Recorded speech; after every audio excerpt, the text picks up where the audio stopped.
Hi everyone, welcome back to my channel. My name is Lauren, and in today's video we are going to be looking at all of the new releases for May 2025.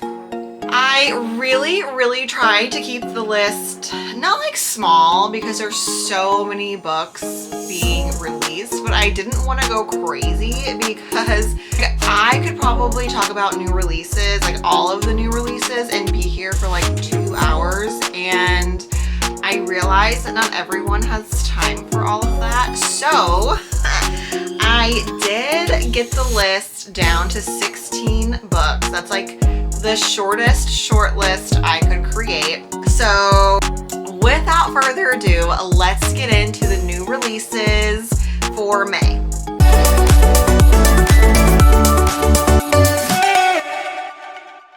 More so for me than like anybody else, I wanted to go through and be like, okay, like what books do I want the most out of? Like, I'm excited for all 16 of these books, but of the 16, like, should I put them in like a buying demand order? Like, what book do I absolutely have to have, you know, 1 through 16? And I kind of like started it, and then as I was reading the synopsises, whatever. As I was reading each synopsis for the books, I was like, this is impossible. It's too hard. It's too hard. How am I gonna decide? How am I gonna choose? So I gave up on choosing. I just was like, the list of 16 is good enough. You know, like we'll leave it at that. So even though these books are not ranked, this book in at number 1 is very aptly placed at number 1 for this list, which is The Night and the Moth by Rachel Gillig. I scooted over because I want to put the books right here for you. This book is expected to release on May 20th of 2025. It says that it is the next big romantasy phenomenon, a gothic mist-cloaked tale of a prophetess who is forced beyond the safety of her cloister on an impossible quest to defeat the gods with the one knight whose future is beyond her sight. Sybil Delling has spent 9 years dreaming of having no dreams at all. Like the other founding girls who traded a decade of service for a home in the great cathedral, Sybil is a diviner. In her dreams, she receives visions from 6 unearthly figures known as omens. From them, she can predict terrible things before they occur. Just as she and her sister diviners near the end of their service, a mysterious knight arrives at the cathedral. The knight Roderick has no respect for Sybil's visions, but when Sybil's fellow diviners begin to vanish one by one, she has no choice but to seek his help in finding them. For the world outside the cathedral's cloister is wrought with peril. Only the gods have the answers she is seeking, and as much as she'd rather avoid Roderick's dark eyes and sharp tongue, only a heretic can defeat a god. This book sounds freaking amazing to me. I am definitely going to be picking it up in May, and it will definitely be an immediate read for me. I've had my eye on this book. I kind of like at the beginning of the year, I went through and did like a 2025 like anticipated releases, just like search or whatever, and this book popped up on that list. And so I have had my eye on this book. My wallet has been anticipating this purchase since like, I don't know, the first week of January. Another book coming out in May that I'm really excited about is A Curse Carved in Bone. This is book 2 to the saga of the Unfated. The first book was A Fate Inked in Blood. It's kind of like a Nordic, not really mythology. I wouldn't say there's any mythology in it, but it's like a Nordic fantasy.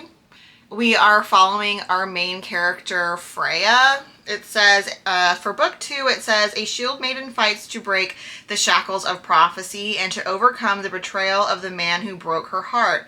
In the searing conclusion of the Norse-inspired fantasy romance duology, oh, I'm sad it's only a duology, That began with the best-selling A Fate Inked in Blood.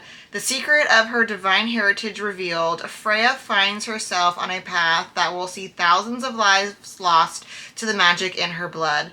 Desperate to avoid the dark fate, risk an alliance with Skaland's greatest enemy to seek answers from the seer who foretold her future. The same seer who sent Bjorn to kill her. While Freya still seethes with rage over Bjorn's betrayal, the blood oath that binds her demands she keep him close as she hunts for a way to avert the looming war. Her magic draws her to the front lines of old enmity, embroiling her with the Nordlands unfated, children of the gods who serve the king she was raised to fear. The same king who, unlike Bjorn, is now willing to fight at her back. Despite the desire that burns between Bjorn and Freya, his growing distrust of her chosen path threatens to drag them further apart. As war approaches, gods and mortals must choose their weapons. Yet the fiercest battle will be the one Freya wages with herself. With the magic of two goddesses burning in her veins, she must weave the threads of destiny to decide her own fate. Will she be the shield that protects her people, or the curse that destroys them all? Ooh, yeah. I think that sounds real good. I loved the first book, so I didn't realize it was only going to be a duology. I'm kind of sad about that. Another book I'm excited about that is releasing in May is The Devils by Joe Abercrombie. This book is set to release on May 13th. I had never read anything by Joe Abercrombie, but I've heard really good things about him here on YouTube, and this book sounded pretty good to me. It says, a brand new epic fantasy from New York Times bestselling author Joe Abercrombie, featuring a notorious band of anti-heroes and a delightfully bloody and raucous journey. Holy work sometimes requires unholy deeds. Brother Diaz has been summoned to the sacred city, where he is certain a commendation and grand holy assignment awaits him, but his new flock is made up of unrepentant murderers, practitioners of ghastly magic, and outright monsters. The mission he is tasked with will require bloody measures from them all in order to achieve its righteous end. Elves lurk at our borders and hunger for our flesh, while greedy princes care for nothing but their own ambition and comfort. With a hellish journey before him, it's a good thing Brother Diaz has the devils on his side.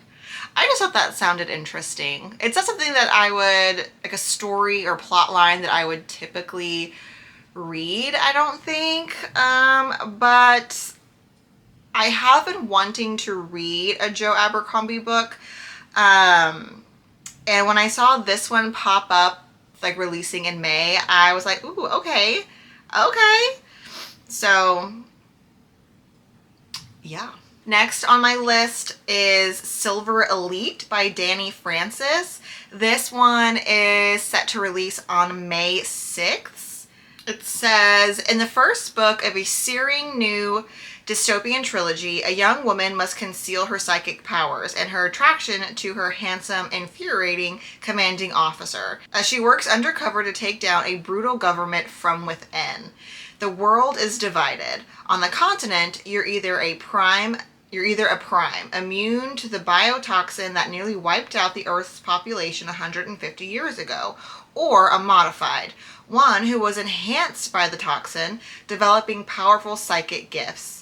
A conflict rages between the two sides. Rin Darlington lives in hiding, occasionally running the odd up for the rebel uprising against the Prime's oppressive rule. She must keep a low profile. After all, if the enemy finds out that she's a mod with a staggering 4 psychic ability, she won't just be sent to the labor camps, she'll be executed. In the crosshairs of the continent's military, she is taken captive and forced to join their most elite silver bloc. Unwittingly, they've handed her the perfect opportunity for the uprising to strike a devastating blow from inside their ranks. That is, if she can keep her powers hidden, survive training, and prove herself to Cross Ridden, her maddeningly cocky commanding officer. Despite the explosive chemistry between them, Cross doesn't trust her, even as he seems determined to destroy the remaining shreds of Ren's self-control. Yet, as the war between primes and mods escalate, and as Ren and Cross find themselves unable to stay away from each other, they must decide how far they're willing to go for their secrets, and how much of the continent is worth saving. Ooh! Yeah, that is definitely up there on my, like, I gotta get this book. And it releases May 6th, which right now it's October. It's April 25th, 24th, one of those. So I only have to wait like 2 weeks, a week and a half for this book. The next book I have on my list is A Simple Twist of Fate by April Asher. This is expected to release on This is expected to release on May 13th. I think this might be a YA book, but either way, I think it sounds really good. It says a witch and a shifter get a second chance at love in this new paranormal romantic comedy. At the bright-eyed age of 18, witch Harlow Harry Pierce attends her first Fate's Haven finding ceremony. Certain the Blue Will-O-Wisp will lead her to her fated match, her cougar shifter boyfriend Jackson Atwood. But fate had other plans, guiding her best friend to him instead. With a broken heart, all her belongings, and a vow to never return, Harry did the only thing a heartbroken witch could do: run. 13 years later, she returns to her magical hometown with her half-human, half-shifter goddaughter in tow, hoping that not only would the town work its magic on the troubled teenager, but that the local alpha of the Rocky Mountain Pack could help Grace identify and control her fiery abilities. Jackson Atwood was a shifter of few words and even less patience, until his mother retired as alpha of the Rocky Mountain Pack and left the running of things to him. It's a headache he didn't need, and one that brought the witch who'd ripped his heart from his chest knocking on his door. Ever since the disappearance of the town's Fate Witch over a decade ago, Fate's Haven's magic has been slowly going haywire. There hasn't been a fated match made in 13 years, putting the town in serious jeopardy of losing its title of most fated mates per population. But now, something is stirring in Fate's Haven, Colorado. I wonder if that's a real place. And it smells like the past, tastes like change, and looks like a simple twist of fate. That just sounds like really cute to me. Like, it just sounds like a cozy kind of read. Like a feel-good book, you know? The next book we have is definitely YA, and it is titled His Face is the Sun. It is The Throne of Katara, book number 1, and it is written by Michelle Copora. Apologies if I pronounced that incorrectly. And the expected publication date is May 6th. It says, romance, magic, adventure, and horror collide in the start to this lush, epic trilogy, perfect for fans of Leigh Bardugo and Sarah J. Maas, which I love both. Desire, war, magic, monsters. A forgotten oracle will unite them against an ancient enemy, but who will be on the throne when the red dust of Katara settles? The kingdom of Katara is gift of the river Iteru, I'm not really sure how to pronounce that, Iteru, the jewel of the desert. Yet a crisis looms on the horizon. The crowns of the north and south were joined through war a generation before, but Katara remains a land divided. The pharaoh is wasting away from a mysterious illness, and forces in the south and within his own family are plotting against him. As rebellion grows and secrets flourish, an even more deadly threat emerges. An ancient evil awakes among the rolling dunes of the Red Land that threaten to destroy everything in its path. 4 strangers, a princess, a young priestess, a rebel, and a tomb robber, are ripped from their lives and thrown into the conflict. Amid murder and betrayal, magic and monsters, gods and visions, love and war, these four unlikely heroes find themselves connected by a forgotten oracle that whispers insistently across the land. Only together can they save the kingdom from destruction. But when the bloodshed is done, who of Katara's children will sit on the throne? I feel like that sounds really fun. Okay, so next we have Shield of Sparrows, and I feel like the artwork on this cover is really, really beautiful. This book is written by Devney Perry, and it is expected to release on May 6th. It says this is a slow burn, high stakes romantasy, perfect for fans of Sarah J. Maas and Rebecca Yarros, which we love. When enemies become lovers, monsters stalk a cursed realm, and a forgotten princess finds the strength to tear off her crown and become the warrior she was never meant to be. The gods sent monsters to the five kingdoms to remind mortals they must kneel. I've spent my life kneeling to their will and to my father's. As a princess, my only duty is to wear the crown and obey the king. I was never meant to rule, never meant to fight, and I was never supposed to be the daughter who sealed an ancient treaty with her own blood. But that changed the fateful day I stepped into my father's throne room, the day a legendary monster hunter sailed to our shores, the day a prince ruined my life. Now I'm crossing treacherous lands beside a warrior who despises me as much as I despise him. Bound to a future I didn't choose and a husband I barely know. Everyone wants me to be something I'm not. A queen, a spy, a sacrifice. But what if I refused the role chosen for me? What if I made my own rules? What if there's power in being underestimated? And what if, for the first time... Okay, well, it's not letting me click the read more, so I guess that's all we get, because Goodreads isn't letting me click the read more button. But either way, I think that sounds really good. Another book that I'm really excited about is by Nate Bargatze. He's a comedian. It looks like he kind of wrote like a memoir or a collection of maybe like short stories. Yeah, it says... In the blurb, it says, a hilarious collection of personal stories, opinions, and confessions. I think that he is hilarious. He's really funny. I feel like he's just like is a really relatable guy, like in his stand-ups. And I think reading like a memoir type of book from him would be really entertaining. Like I said, I don't think it's necessarily classified as a memoir. Like it doesn't say a memoir on the book, you know, it just has stories from a simpler mind.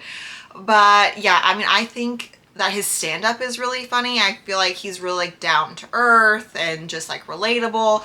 So I think like reading something in that style of like the way that he speaks would be entertaining to me. I feel like it would be really, really comical.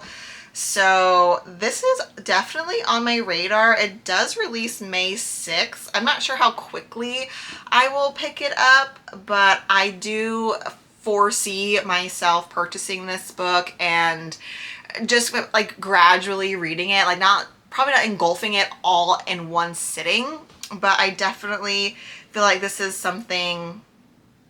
Oh, maybe I will read it in one sitting. It's only 240 pages. That's a really small book. But yeah, I feel like this would be something that would have me laughing out loud while reading it. Another book we have releasing in May 6th, is Tequila Wars, Jose Cuervo, and the Bloody Struggle for the Spirit of Mexico. I thought this sounded really interesting. I don't typically read nonfiction or historical nonfiction or anything like that, but this sounded really good to me. It says, a revelatory history of the vast tequila empire born from the fires of the Mexican Revolution. At the dawn of the 20th century, Jose Cuervo inherited his family's humble distillery in the Tequila Valley. Within a decade, he had transformed it into a complex national enterprise that would become Mexico's leading producer of tequila. Cuervo built this kingdom of agave with ingenuity and grit. He brought electricity and a railroad line to Tequila, but when the Mexican Revolution erupted, that wealth put a target on his back. His arrest and the death threats against him by Pancho Villa forced Cuervo to flee, and his disappearance turned him into an obscure, shadowy historical figure. Award-winning author Ted Genoways restores Cuervo to his place as a key player in Mexico's formative period. Genoways also reveals how Cuervo favored a union of tequila makers in what would become the first Mexican cartel. Tequila Wars uncovers the history of the man who would forever change not only the business of tequila, but cross-border commerce and conflict. I thought that sounded really cool. The next book we have is Of Earthly Delights, another book where I thought the cover was super stunning. This book is written by Goldie Moldavsky. Apologies if that is mispronounced. That looks like a Russian name or something to me. Did I say that this is going to release on May 13th? And this is a YA gothic romance about a dark family secret, a lush, mysterious garden, and a love that never dies. It says, aspiring artist Rose Polly is not happy moving from her home in New York City right before her senior year of high school. But on her first miserable day in Connecticut, she meets Hart Hargrove. The two share an immediate, undeniable connection. Hart introduces Rose to his slice of paradise, the immense private garden nestled behind the Hargrove family mansion. There, the two spend a fever dream of a summer together. But as their bond blossoms into love, Rose can't shake the feeling that all is not as it seems. When Rose uncovers the truth about the garden, she's forced to question how genuine her love story truly is. But Hart can't bear to lose Rose, and he will stop at nothing to save their relationship. Posing haunting questions about beauty and desire, this is an atmospheric and darkly romantic tale that will enthrall its readers. So I'm like, yeah, I wish to be enthralled. Next, we have Rules for Ruin. This is the first installment of the Crinoline Academy, written by Mimi Matthews, and this will be published on May 20th. And it says, no one betrays the Academy. But now Euphemia must decide. Break the rules for her enemy, or let the rules break her heart. On the outskirts of London sits a seemingly innocuous institution with a secretive aim. Train young women to distract, disrupt, and discredit the patriarchy. Hello. Outraged by a powerful politician's systematic attack on women's rights, the Academy summons its brightest and most bitter pupil to infiltrate the odious man's inner circle. A deal is struck. Bring down the Viscount, and Miss Euphemia Flight will finally earn her freedom. But betting shop owner Gabriel Royce has other plans. The Viscount is the perfect pawn to insulate Gabriel's underworld empire from government interference. But he's not about to let some crinoline-clad miss destroy his carefully constructed enterprise, no matter how captivating he finds her threats. From the rookeries of St. Giles to the ballrooms of Mayfair, Euphemia and Gabriel engage in a battle of wits and wills that's complicated by a blossoming desire. Soon, Euphemia realizes it's not the broken promises to her Academy sister she should fear. It's the danger to her heart. Ooh, so it's like two people are going after this one guy for two different reasons. Euphemia wants to destroy him and bring him down. And what's the guy's name? Gabriel needs this guy to be in his pocket so his underworld gambling schemes can be ignored by the government. So the two of them are after this politician, but for two different reasons. And like they're both in each other's way. And in the midst of trying to take down this politician, well, one wants to take him down, one wants to bribe him. They fall in love. Ah! I think that sounds cute. So next on my list, I have The Butcher's Daughter by Corinne Clark and David Demchuk. And this is the untold story of Mrs. Lovett, and it is expected to release on May 6th. If you don't know who Mrs. Lovett is, let me tell you all about her and her meat pies. She is a character from the Sweeney Todd musical. It's also a movie. It stars Johnny Depp and Helena Bonham Carter. She's a great actress. She plays Mrs. Lovett in Sweeney Todd, and it's just like epic. It's so great. If you're into musicals, or if you like, or if you're not into musicals, because I'm not into musicals, but if you like creepy shit, 10 out of 10 recommend. But anyways, that's not what we're here to talk about. We're here to talk about this book, and it is basically her story. So, you know, Sweeney Todd the musical obviously focuses on Sweeney Todd, and while Mrs. Lovett is like an integral part to the story, you obviously aren't focusing on Mrs. Lovett.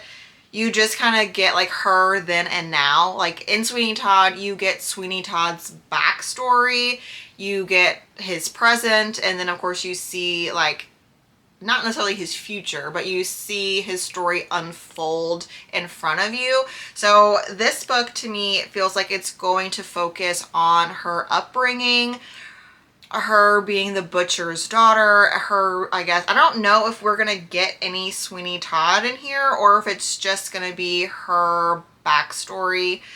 Yeah, it says, it is a blood-curdling correspondence of horror and intrigue based on the original Victorian Penny Dreadful that started it all. It says, The Butcher's Daughter is an irresistible literary thriller that draws richly from historical sources and shines new light on the woman behind the counter of the most disreputable pie shop ever known. If you guys don't know, this might be a spoiler, I don't know. If you don't know Sweeney Todd, you've never heard the story or seen the play or the musical or the movie, I should say.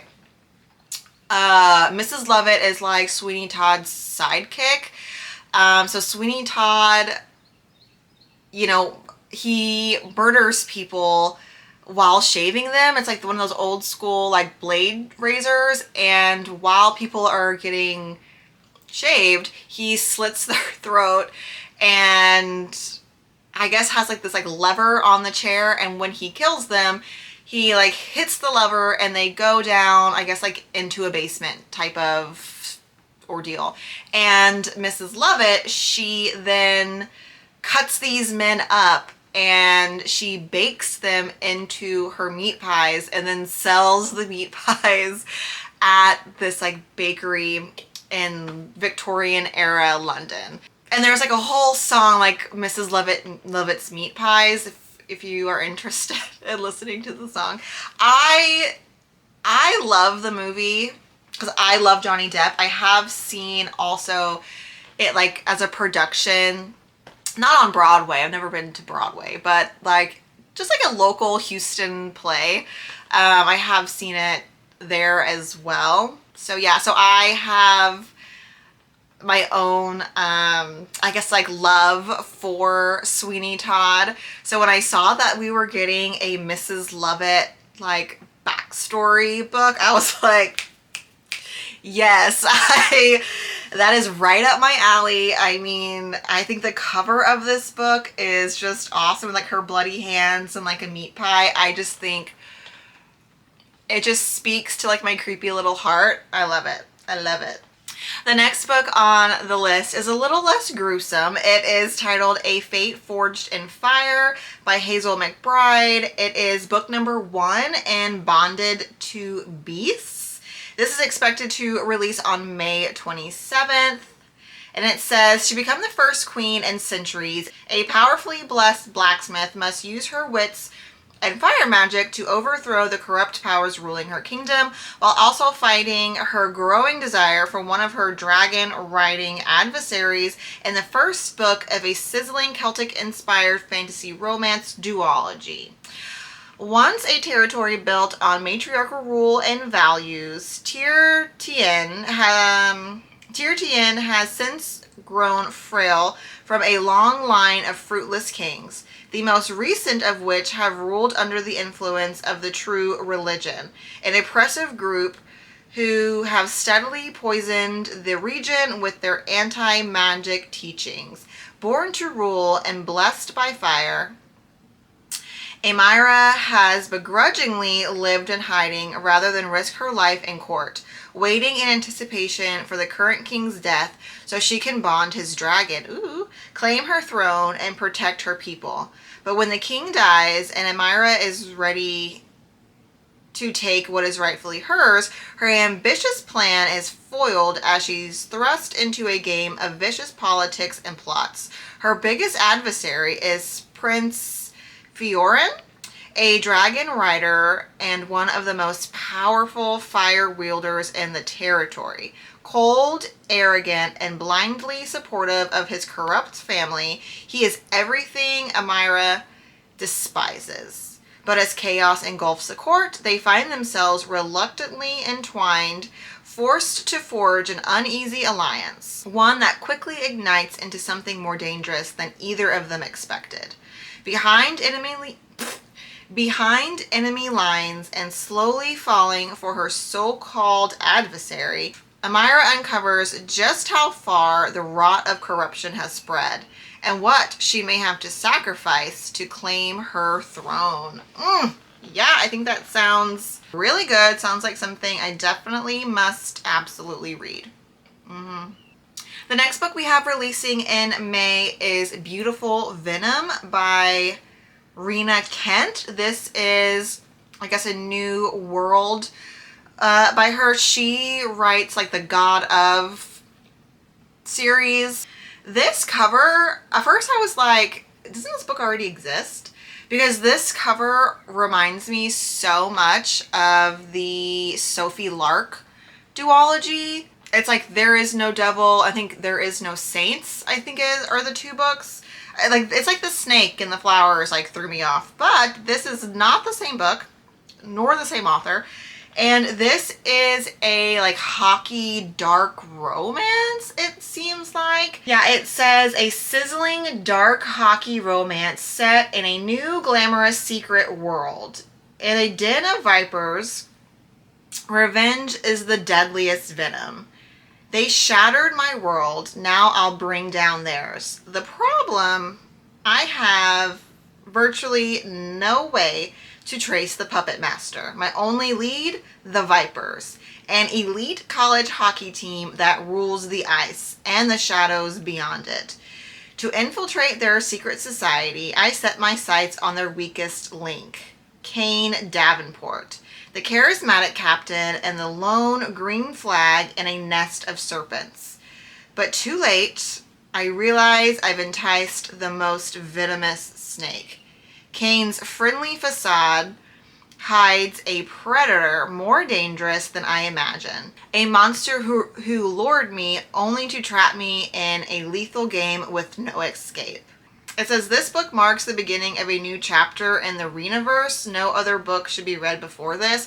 And it like confuses me. I'm like, so no other book, like what do you mean by that? Because she has the god of, like the god of pain, god of malice, god, there's like maybe 6 of them in that god of series. Clearly it doesn't mean that you shouldn't read those before you read this, because those books are already published.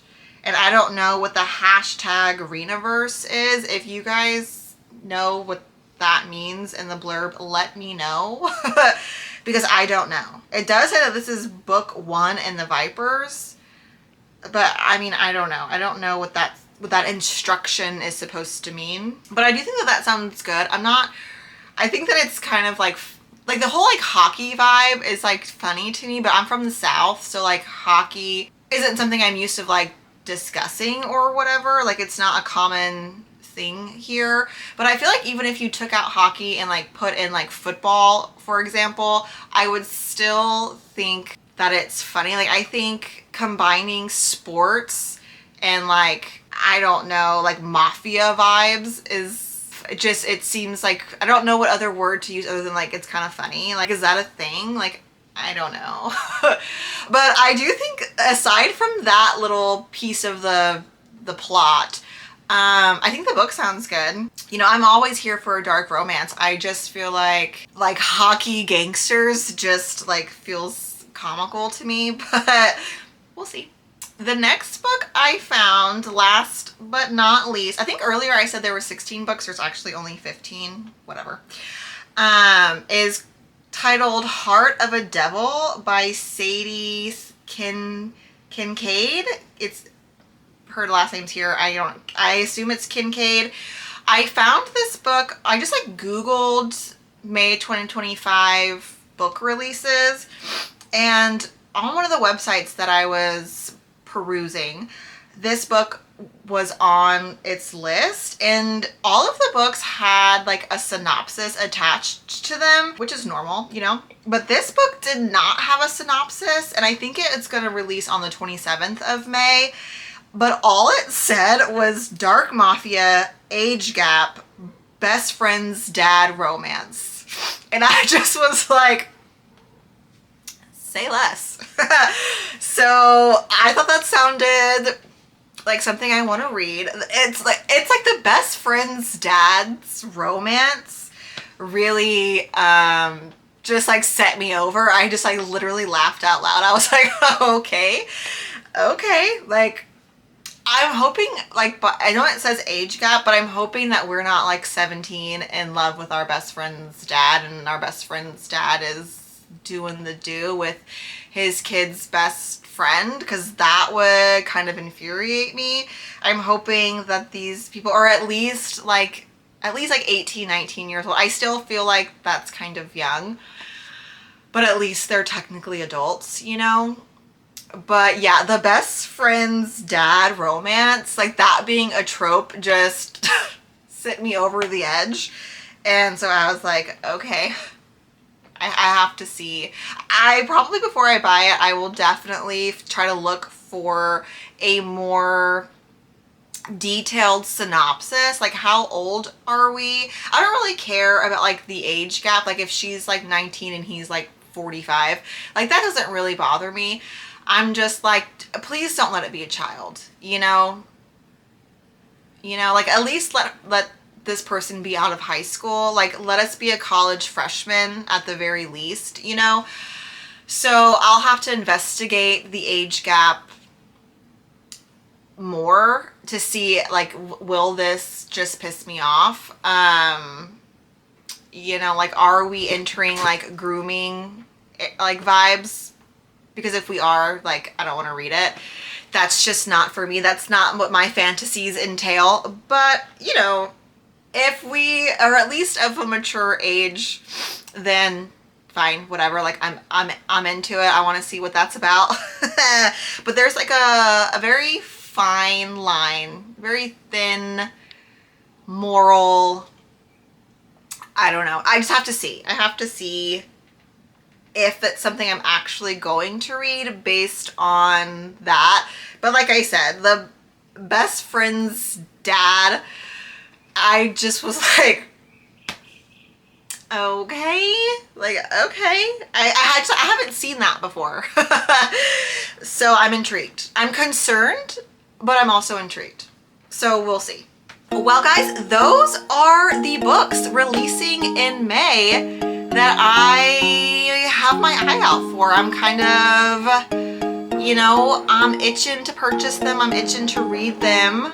Let me know down in the comments if any of these 15 books are something that you guys are excited that's releasing, something that you are definitely going to pick up, or are at least on your radar to read within, you know, 2025, or just whatever. If these books sound good to you too, let me know down in the comments. If there are any books releasing in May that I did not mention, go ahead and sound off down in the comments. Let me know what books you are excited about, because there were plenty of books that I did not mention. A lot of thrillers that I saw, a lot of like mystery, a couple horror books that I saw were releasing this month. So if those books are more your vibe and you're excited about them releasing next month, go ahead and let me know down in the comments. I love to know what kind of books you guys are reading, what books you're excited to read, what books are releasing that you're excited about. So let a girl know. Again, thank you guys so much for watching. I hope that you have a great rest of your day today, and I will see you guys soon in the next one. Bye.